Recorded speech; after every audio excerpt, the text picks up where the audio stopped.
गुण व्युत्पत्ति अधिकार।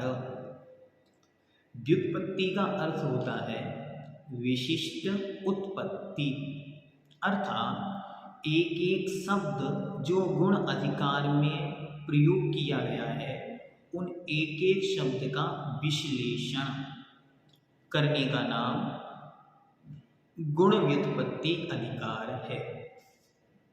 तो आइए देखते हैं सूत्र नंबर 92। सहभुवो गुणाः क्रमवर्तिनः पर्यायाः। सहभुवो गुणाः क्रमवर्तिनः पर्यायाः। सह अर्थात सात, भुवः होने वाले, गुणाः गुण हैं, जो साथ साथ रहने वाले हैं या हमेशा ही साथ होते हैं उनका नाम गुण है। क्रमवर्तिनः पर्यायः, और जो क्रमवर्ती होती हैं अर्थात एक के बाद दूसरी होती हैं वे पर्यायः पर्याय हैं। साथ में होने वाले गुण हैं और क्रम क्रम से होने वाली पर्याय हैं, या हम सामान्य शब्दों में कहते हैं जो हमेशा साथ बना रहे वो गुण है और जो एक के बाद दूसरी होती है वह पर्याय है। जैसे जीव का ज्ञान गुण जीव से कभी भी भिन्न नहीं हुआ, ना कभी भिन्न होगा, सदा से था, सदा है और सदा रहेगा। लेकिन मनुष्य पर्याय आज है तो क्या ये हमेशा रहेगी? नहीं। आज मनुष्य है, कल देव बन सकता है, त्रियंच बन सकता है, तो वह क्रमशः बदलती रहती है। तो सहभुवो गुणाः साथ साथ होने वाला गुण है और क्रमशः बदलने वाली पर्याय है। ये दुनिया में सबसे सुंदर और सबसे सरल, सबसे कम शब्दों में बतलाई गई गुण और पर्याय की परिभाषा है। अब आगे और गुण की अच्छी एक और परिभाषा बतलाते हैं कि गुण का काम क्या है। तो कहते हैं सूत्र नंबर 93, गुण्यते पृथक् क्रियते द्रव्यम द्रव्यात् यही ते गुणाः। गुण्यते पृथक् क्रियते द्रव्यम द्रव्यात् द्रव्यात्। ध्यान से शब्द देखें, वहां पे मिक्स शब्द लिखा हुआ है, हम इसको तोड़कर प्रयोग कर रहे हैं। द्रव्यात् यही ते गुणाः, जिनके द्वारा एक द्रव्य दूसरे द्रव्य से पृथक क्रियते अलग किया जाता है, पृथक किया जाता है, अलग दिखाई पड़ता है, ते गुणाः वे गुण हैं। एक द्रव्य दूसरे द्रव्य से जिनके कारण अलग दिखाई पड़े, अलग गिना जाए, अलग माना जाए, उसका नाम गुण है। जैसे इस जीव, उद्गल, धर्म, अधर्म, आकाश, काल 6 द्रव्य उपस्थित हैं। इनमें से हमने देखा ज्ञान। ज्ञान देखते ही तुरंत क्या क्लिक हुआ दिमाग में? अरे ये तो जीव है। क्यों? अन्य उद्गल, धर्म, अधर्म, आकाश, काल इनमें ज्ञान नहीं होता। तो क्या किया ज्ञान नाम के गुण ने?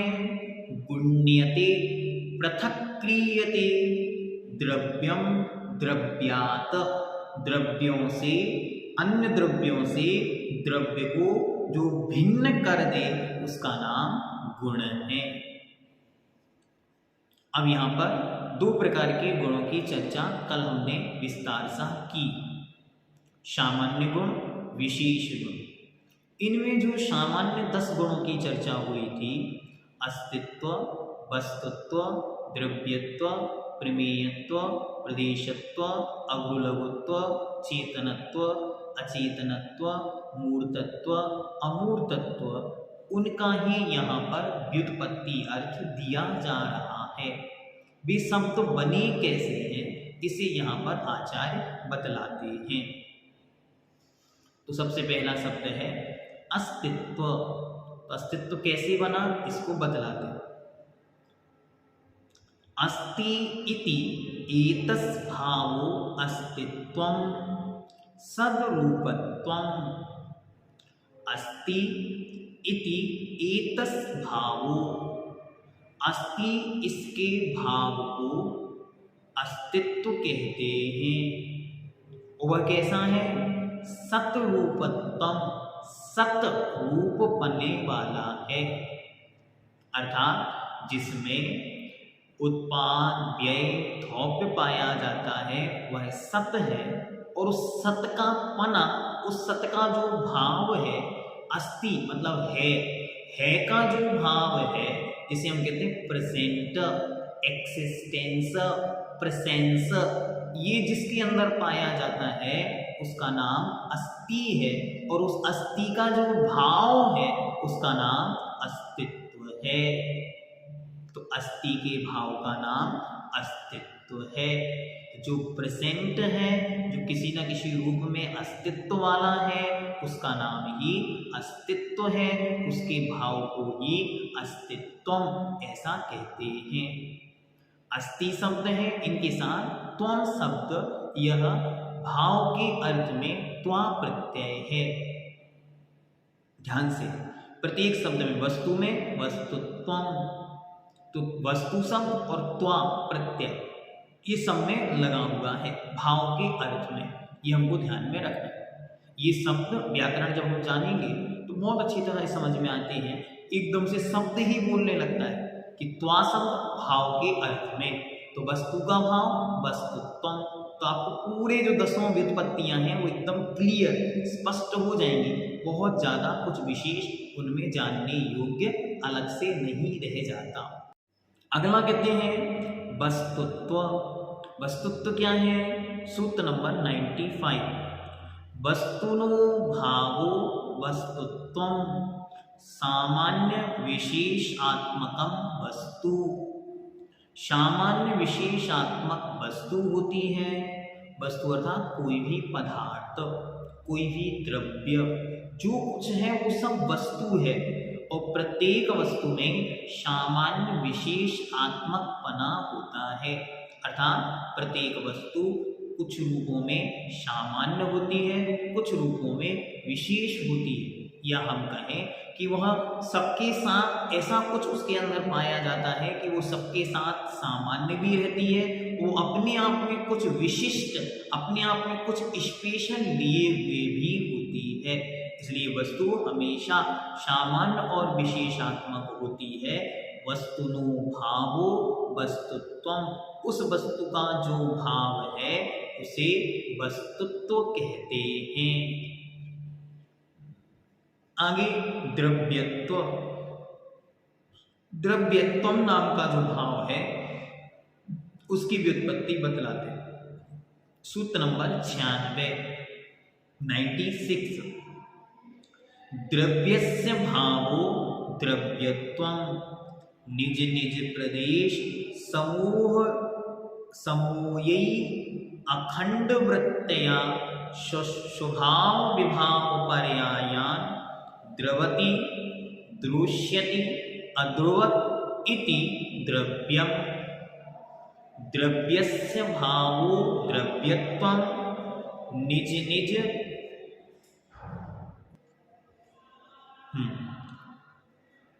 द्रव्यस्य भावो द्रव्यत्वम निज निज प्रदेश समूयै अखंड वृत्तया स्वभाव विभाव पर्यायान द्रवति दृश्यति अध्रुवत् इति द्रव्यम।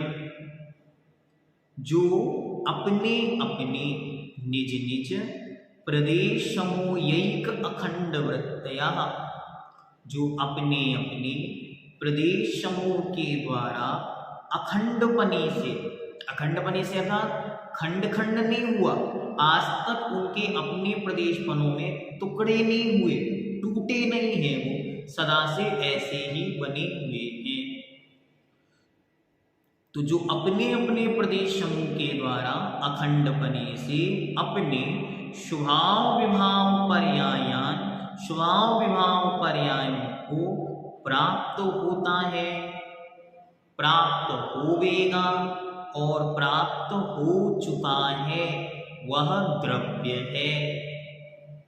उस द्रव्य का जो भाव है, द्रव्यस्य भावो द्रव्यत्वम्, द्रव्य के भाव का नाम द्रव्यत्व है। ठीक हुआ।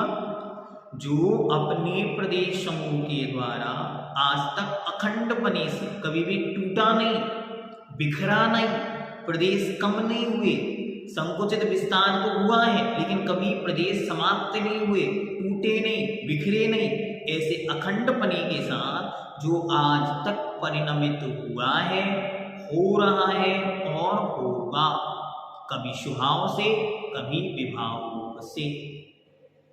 यहीं पर सत की लक्षण की जो ऊपर प्रयोग किया था उसी को फिर आचार्य समझाते हुए कहते हैं, सत द्रव्य लक्षणम सीदति स्वकीयान गुण पर्यायान व्यापनोति इति सत उत्पाद व्यय धौप्य युक्तम सत। द्रव्य का लक्षण सत है, अपने गुण और पर्याय को व्याप्त होने वाला सत है, अर्थात स्वयं के गुण और पर्यायों को जो प्राप्त होता है। व्याप्त शब्द का अर्थ होता है घेरना। तो जो अपने गुण और पर्यायों के द्वारा घेरा जाता है, उसमें प्रवेश पाता है, वह सत है, अथवा जो उत्पाद व्यय धौप्य से युक्त है वह सत है। और सत का पना, उस सत का जो भाव है उसी का नाम अस्तित्व है, और वही जिसमें पाया जाता है वही द्रव्य है।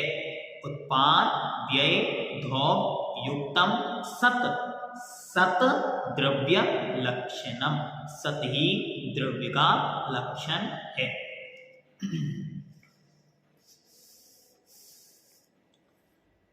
आगे कहते हैं, प्रमेयस्य भावः प्रमेयत्वं प्रमाणेन स्वपररूपं परिच्छेद्यं प्रमेयत्वं। प्रमेयस्य भावः प्रमेयत्वं प्रमाणेन स्वपररूपं परिच्छेद्यं प्रमेयम्। प्रमाणेन, प्रमाण के द्वारा, परिच्छेद्यम जानने के योग्य, जो स्वपर रूपम, स्व और स्व मतलब अपना, पर मतलब दूसरे का स्वरूप है, वह प्रमेय, प्रमेय है। प्रमेय क्या होता है? जो किसी ना किसी प्रमाण अर्थात किसी ना किसी ज्ञान के द्वारा जानने में आता है। वह स्वयं का भी हो सकता है, दूसरे का भी हो सकता है। यदि स्वयं का है तो स्व प्रमाण से जानने के स्वप्रमेय है। जैसे मेरी स्वयं की आत्मा, मेरे स्वयं के गुण, मेरी स्वयं की पर्याय, ये स्वप्रमेय हुआ। और दूसरे को जानना ये पर प्रमेय है। परिच्छेद्यम प्रमेयम, वह प्रमेय है। प्रमेय शब्द का सामान्य से अर्थ है जानने योग्य।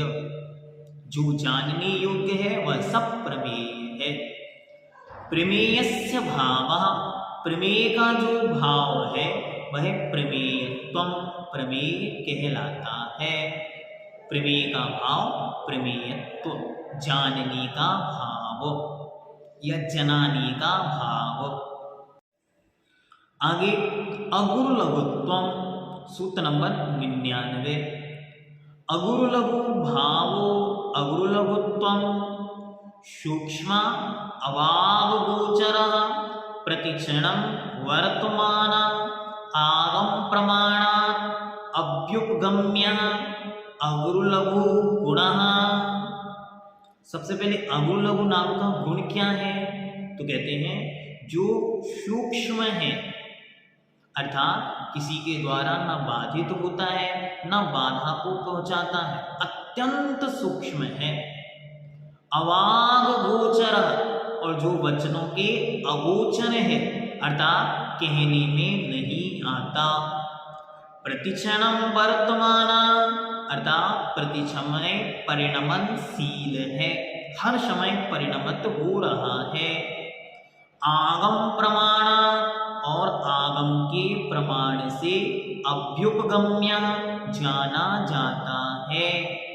वह अगुरुलघु गुणा वह अगुरुलघु गुण है। और अगुरुलघु भाव और अगुरुलघु का जो भाव है वह अगुरुलघुत्वम अगुरुलघु है, अगुरुलघुत्व है। अगुरुलघु नाम का गुण कैसा है? सूक्ष्म है, वचनों के अगोचर है, प्रति समय परिणमनशील है, आगम प्रमाण के द्वारा जाना जाता है। और उस अगुरुलघु नाम के गुण का जो भाव है वह अगुरुलघुत्व है। अब बताते प्रदेशत्व क्या है। सूत्र नंबर 100। प्रदेशस्य भावः प्रदेशत्वं क्षेत्रत्वं अविभागी उद्गल परमाणुना अवठत्तम अवष्टवथम। ये शब्द आपके द्रव संग्रह के अंदर भी आया और यहाँ पर भी आया। ये घेरने के अर्थ में होता है, स्थान के अर्थ में होता है। प्रदेश का भाव प्रदेशत्व है, इसी को क्षेत्रत्व भी कहते हैं। क्षेत्रत्व एक अविभागी उद्गल परमाणु के द्वारा जितना क्षेत्र व्याप्त किया जाता है, घेरा जाता है, उसका नाम प्रदेश है। और उस प्रदेश के भाव का नाम प्रदेशत्व है। इनकी विस्तार से चर्चा महावाचना के अंदर की गई है। तो आप महावाचना की यदि वीडियो देखेंगे तो ये सारा विषय वहाँ पर बहुत, ये कहना चाहिए कि अद्भुतता के साथ प्रस्तुत किया है। और जिसको उसने पूरी तरह सुना है, यदि नहीं सुना है तो उसकी डिस्क्रिप्शन में उनकी लिंक तो दे दी गई है, वहाँ से आप देख सकते हैं। जिनने उसे सुना है उन्होंने यही कहा कि वास्तविकता में उसका नाम महावाचना ही सार्थक है। ऐसी महावाचना हुई है, उस पर भी आप एक बार ध्यान से उन्हें सुने, पढ़ें, समझें तो आपको पूरा विषय एकदम स्पष्ट क्लियर होगा। आगे कहते हैं चेतनत्वम। सूत्र नंबर 101। चेतनस्य भावः चेतनत्वं चैतन्यम अनुभवनम। चेतन के भाव अर्थात पदार्थ के अनुभवन, अनुभव को, ये है मुझे, मेरा अनुभव तो हो रहा है कि मैं हूं और बाहर की वस्तु का भी अनुभव हो रहा है, तो इस अनुभव का नाम ही चेतनत्व है। तो चेतनस्य भावः चेतनत्वं चैतन्यम अनुभवनम। अब अचेतनत्व क्या है? तो सूत्र नंबर 102। अचेतनस्य भावो अचेतनत्वं अचैतन्यम अननुभवनम। अचेतन के भाव को अर्थात पदार्थों के अननुभवन को अचेतनत्व कहते हैं। जैसे ये पुस्तक है तो इस पुस्तक को इस बात का बोध नहीं है कि ये कहाँ है, कोई भी अनुभव में नहीं आ रहा है, ये इसका अनुभवन है। अब अमूर्त तत्व क्या है? नहीं, मूर्त तत्व पहले। तो कहते हैं मूर्तस्य भावो मूर्तत्वं रूपादि मत्वं। मूर्तस्य भावो मूर्तत्वं रूपादि मत्वं। मूर्ति के भाव को मूर्तत्व कहते हैं। मूर्ति का भाव क्या है? तो जो रूपादि मत्वम, रूपादि वाला है। रूपादि मतलब रूप, रस, गंध, वर्ण, इनसे जो युक्त है वह मूर्त है। और उस मूर्तस्य भाव, उस मूर्ति का जो भाव है उसका नाम मूर्तत्व है। और इससे विपरीत अमूर्तत्व है, उसे बतलाते 104 नंबर सूत्र। अमूर्तस्य भावो अमूर्तत्वं रूपादि रहितत्वं। अमूर्ति के भाव को अमूर्तत्व कहते हैं, वह मूर्त तत्व कैसा है? स्पर्श रस गंध वर्ण से रहितत्वम रहत है। इस प्रकार यह आपका गुण व्युत्पत्ति अधिकार पूर्ण हुआ। इति गुण व्युत्पत्ति अधिकारा